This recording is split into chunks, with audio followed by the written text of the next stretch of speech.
ዛሬ ወደ ጌታ ዞር ስትል ብቻ ከክብር ወደ ክብር ምን እናደርጋለን? ትሻገራለህ።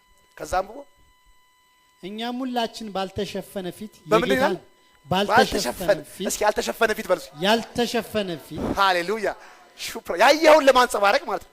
የጌታን ክብር እንደ መስታወት እያንጸባረቅን የእርሱን መልክ እንድንመስል ከክብር ወደ ክብር እንለወጣለን። ከምን ይላል? ከክብር ወደ ክብር። ይኸውላችሁ የጌታን ክብር ወደኛ ትራንስፈር የሚያደርገው ምንድነው? የክብር ኖሌጅ ነው።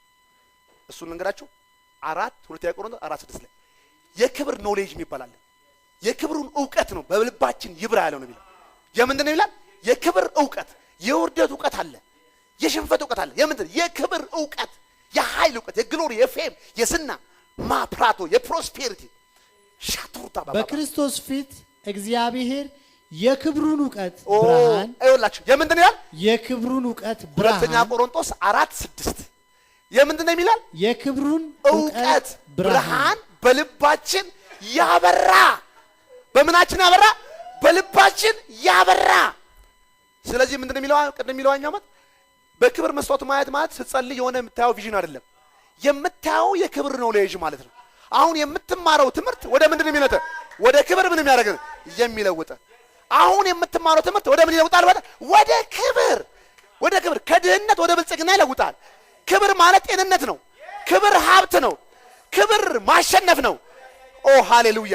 ክብር ደስታ ነው። ያ የእግዚአብሔር። ለዚህ ነው ሰዎች በክብር ዕውቀት ነው ወደ ክብር የሚሻፈሉት ማለት ነው። ስለዚህ ይህን ትምህርት ትማሩ በኋላ ማንም ሊያዋርዳችሁ። ለዚህ ነው እግዚአብሔር ያጸደቀውን ማንም ሊከሰው። ስለዚህ ማንም ዳውን ሊያደርግ አይችልም። ከዛ በጣም ማቹር ስንሆን የሰው ወርድ እኛን ሊገዛን በቃ ማንም አጠገብህ አትለምንም፣ አትናደድም፣ አትበሳጭም። በጣም ጌታ ይመስገን ከዚህ ትምህርት በኋላ ማንም ሰው ባጠገቤ ወጥቶ ፓስተር ሮን እንዲህ ያለ ቢናገር ልቤ ምንም አይዝም፣ አላዝንም። ምክንያቱም እኔ አሁን ምኖረው በእግዚአብሔር ክብር ዕውቀት ነው እንጂ በሰው ሌቭል ስለዚህ እንዲያዝንልኝም አልፈልግም። ይፈልገኝ ማለት ብዙ ጊዜ በቻለሁ አንተ ባሪያ ብሎ ቢናገረኝ ፊቴን እንኳን አላጨማድድም። በመጀመሪያ በማንነቴ ደስ ይለኛል። ከተበሳጨው ብያቸዋለሁ ቀይ ለመሆን አምሮኛል ማለት ነው ብያቸው። ስለዚህ ማንነቴ ይነገረኝ አይደለ? ጌታ ይመስገን። ቀይ ይሄ ስታንዳርድ ነው። ቀይ ቆንጆ ነው፣ ጥቁር መጥፎ ነው የተባለ ነገር የለም ማለት ነው። አትከፋፈለ። ይሄ የምላችሁ ከሰው ወርድ በላይ ሌላም ነገር ብትናገሩት ምንም ለመሆኑ አትፈረጋገጡ። ለምን? አንድ እግዚአብሔር ያጸደቀውን ዳውን ሊያደርገው። ዛሬ ግን ብዙዎቻችሁ ተመልከቱ፣ ከሰው ወርድ ያለፈ ሰው ከሰው ቃል በላይ የሚኖር ሰው አለ።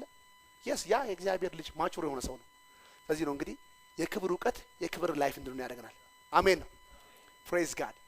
ታዲያ አንድ ጸሎት እንጸልያለን። መጀመሪያ ወደዚህ የክብር ዕውቀት ለመምጣት የመጀመሪያው ነገር ጌታን ተቀብለው አዲስ ፍጥረት መሆን ነው።